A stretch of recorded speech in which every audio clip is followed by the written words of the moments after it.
Hey everybody, welcome back to the channel. More Birthright here as we work on the remaining non-political domains for the Erik. Quick shout out too, so anyone who wants to see videos like this early among other exclusive content for Birthright, but also other D&D settings, hit us up on our Patreon. We do love all the support we get there. Always looking to add more, and that just helps us with acquiring more of all these older modules and stuff like that, even like the older like second-hand minis and stuff like that go with some of these settings, so that way we can continue to bring you guys more content more often. So today then we're taking a look at the Oaken Grove of Erik. So if you're playing in the Erik setting here for Birthright, really there's no stronger temple that you could get involved with. As you can see, the insane amount of holdings there. So it's considered chaotic good, recommended. So again, player, you could jump in here and again, it's a bit of a unique situation here as far as temples go, but we'll get into that. But you have one massive organization here. So the church, again, is known as the Oaken Grove of Erik in Anwiran regions, is quite influential in the more urban and settled Tailshore domains.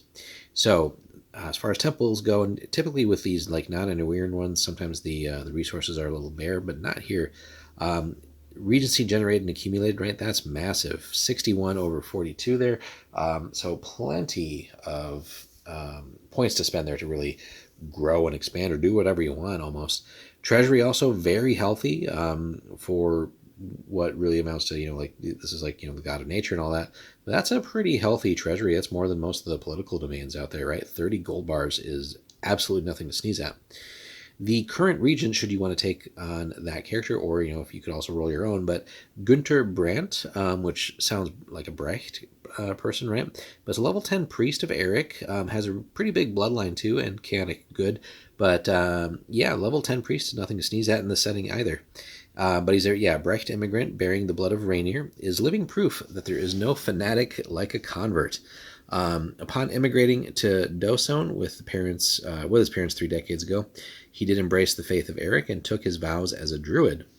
Since then, he's risen in power to become a high priest of one of the most powerful churches in the region. And if you again look at just the massive amount of holdings, right, basically, and the nice thing with the Erik too, there's not really that much contention for other gods and other worship, by and large, but huge amount of holdings in Halskapa, Ruvik, Stjordvik, Svinik. There's one out in Hogenmark, Jankoping, Morid, even Dosone, and even one in Cariel in the Anwiran territories. But look at that, right? Tons of level 1s and 2s. We got plenty of 3s sprinkled in there. There's even a 4 over here, right? That's huge. That's helping with that revenue. Lots of 3s, a couple of 0s though, where we're just starting to spread our influence. But that is massive. I'm not even going to bother counting that, but that's easily 20 holdings there, I think. So, so if you're wondering where like a lot of these resources and revenue come from, there you go. So the description of it briefly here, the Oaken Grove of Erik is a faith that appeals primarily to urban Erik and those who live in the Tailshore.